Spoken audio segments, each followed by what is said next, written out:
इतने स्लिपरी है रोड्स कि इनको भी रोड के बाजू से चलना पड़ रहा है। बहुत डेंजरस है फिलहाल सिचुएशन। कैसा लग रहा है सूरज और मौसम? चलने के लिए थोड़ा डेंजर लग रहा है। डेंजर तो है, काफ़ी डेंजर है। बाप रे, it's slipping a lot. It is slipping a lot. मैं कैमरा अंदर रख रहा हूँ, will vlog when it is safe, because ऐसा व्लॉग करते करते इतने खतरनाक रोड पे नहीं चल सकते। तो परसों रात को मैं जब ग्रोसरीज लेने जा रहा था, मैं यहाँ से उतरा और दूसरी सीढ़ी से ही फिसलता हुआ वहाँ तक गया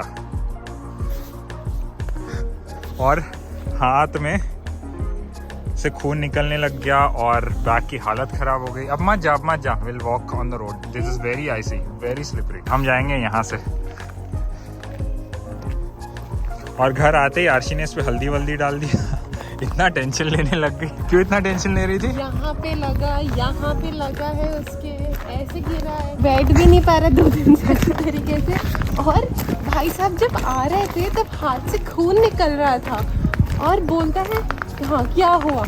और ऐसा नहीं कि घर वापस आ जाए, वो गिर गया, उसी में ही मार्केट चला गया वाइप करके और ब्लड कंटिन्यूसली फ्लो हो रहा था। ऐसा तो पागल है ये। तो वैसे अभी हम तो निकले मेरे ऑफिस के लिए। प्लान ये है कि हम दोनों वहाँ पे लंच करेंगे ऑफिस के पास, फिर मैं ऑफिस चला जाऊँगा।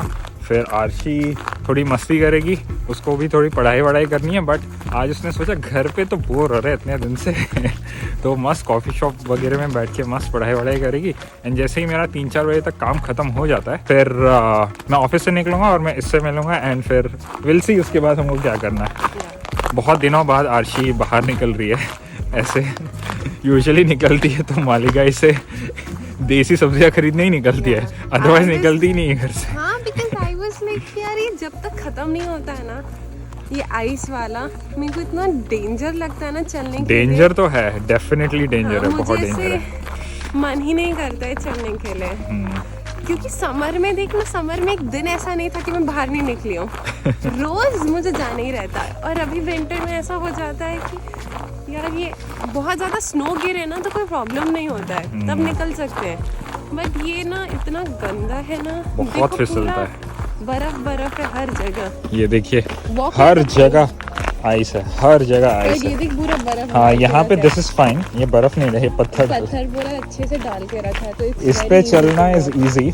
बट अगर जब रोड ऐसा होता है ऐसा, देन बहुत मुश्किल हो जाता है। बट अच्छी बात यह है कि मस्त सूरज निकला हुआ है। फिलहाल टेम्परेचर है -2 degree Celsius and it also feels like -2 degree Celsius.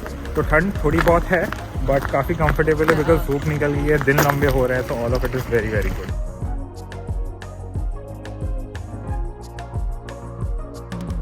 तो हम लोग पहुंच चुके हैं मेरे ऑफिस के पास। यहाँ पे हम करेंगे लंच, एकदम देसी वाला। यहाँ हम एक्चुअली सी के पास है काफ़ी, तो बहुत हवा चलती है यहाँ पे ठंडी वाली।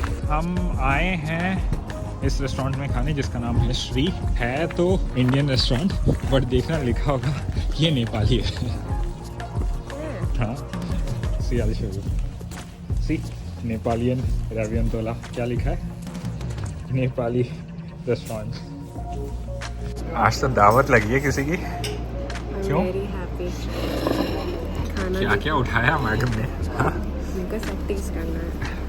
तो फाइनली हो चुका है हमारा लंच। कितना मज़ा आया था? बहुत मज़ा आया क्योंकि बहुत सारा मस्त खाना था और ऊपर से ना हिंदी गाने भी चल रहे थे मस्त।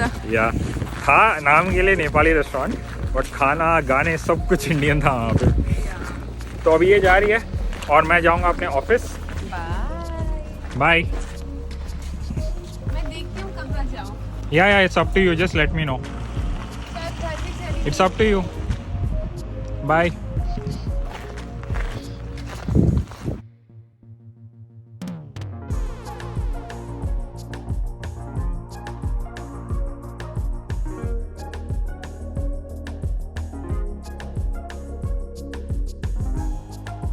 ऑफिस फाइनली ख़त्म हो चुका है और मैं निकल चुका हूँ घर के लिए। मिलते हैं घर जाके आर्शी से। बीच में हो सकता है थोड़ी बहुत शॉपिंग करनी पड़े। आर्शी बोल रही है उसको पेस्ट्री खाने की इच्छा हो रही है। यहाँ पे पेस्ट्री तो बोलती नहीं है केक्स को, बट लेट्स सी ढूंढते हैं उसके लिए कुछ।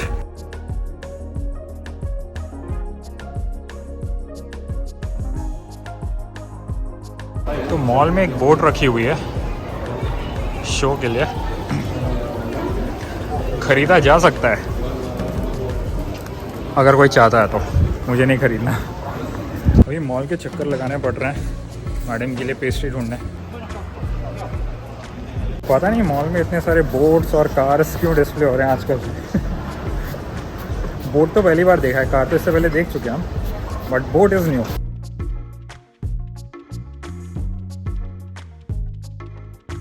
तो हो चुका है ऑफिस ख़त्म, लेकिन मैं घर नहीं गया, मैं आया हूँ एज़ यूजुअल सब्जियाँ लेने। घर जाके फिर आशी के साथ आना पूरा उल्टा चक्कर हो जाता, तो मैंने सोचा कि मैं अकेले ही जाके लेके आता हूँ सामान, ताकि फिर सीधा घर जाके रेस्ट कर सके। सामान ले लिया है, बट मौसम धीरे धीरे ख़राब हो रहा है। सुबह इतना सनी था और अभी हवा चल रही है एकदम ठंडी, और ऐसा लग रहा है बारिश होने वाली है। अच्छा हुआ काम अभी निपटा लिया, क्योंकि ऐसे हाल में घर से निकलना तो नहीं होता है। मुझे समझ भी नहीं आ रहा कि बार बार ये चोटें कहाँ से लग रही हैं मुझे। कभी गिर जाता हूँ तो लग जाती है, कभी लग जाती है और पता ही नहीं चलता कब लगी कैसे लगी, पता नहीं क्या हो रहा है। फुटबॉल ग्राउंड बिल्कुल खेलने लायक नहीं बचा है, काफ़ी डेंजरस हो जाता है सबके लिए। यहाँ पे लोकल्स ने मुझे यही बताया रिसेंटली कि you have to be very careful. Apparently थोड़े लोगों की गिर के हड्डियाँ भी टूट गई हैं। तो अभी बजे हैं शाम के 6 एंड मैं घर पहुँच गया हूँ। जैसे आप देख सकते हो बहुत ज़्यादा उजाला है। थोड़े दिन पहले तक जब तक मैं घर पहुँचता था तब तक बहुत अंधेरा हो जाता था। इनफैक्ट आज मैं घर लेट आया हूँ फिर भी इतना उजाला है, मतलब दिन लंबे हो रहे हैं, विच इज़ ग्रेट। तो आज है होली का पूर्णिमा एंड इंडिया में है कल होली, बट हम मनाएंगे परसों, क्योंकि हम जा रहे हैं हॉलीवुड नहीं हम जा रहे हैं एक देसी होली पार्टी में सैटरडे को, जो कि है परसों, राइट। और इस मैडम को देखिए, खत्म हो गया पेस्ट्री उसमें से। माया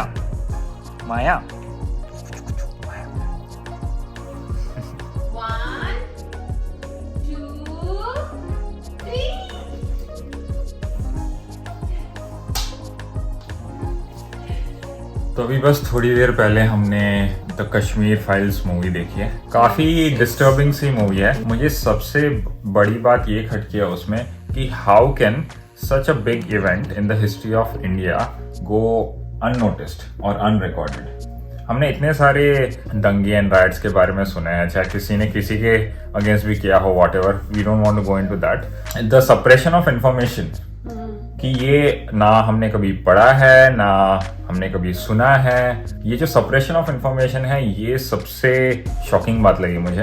एंड एक कोट है जो मैंने रिसेंटली पढ़ा था, which says read all the books that your country bans.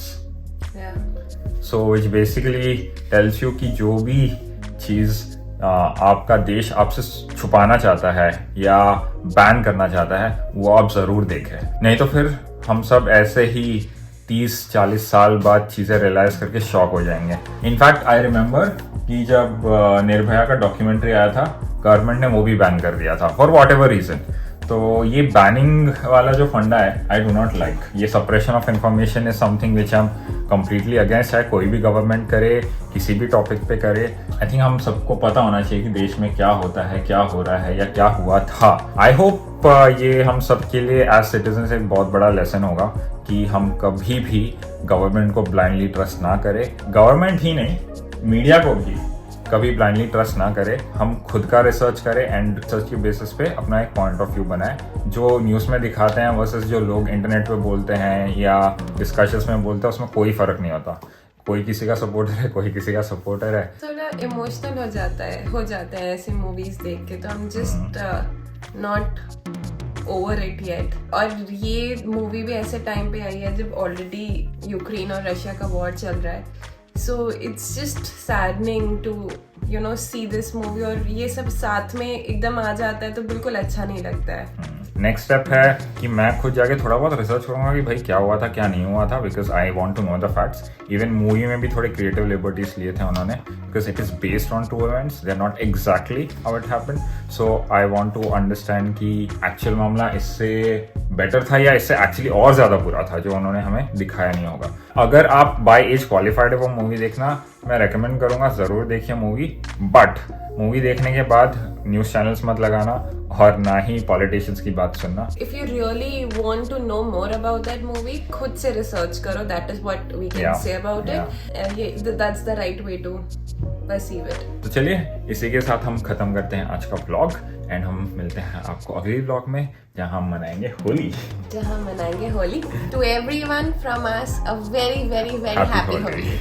Bye. Bye.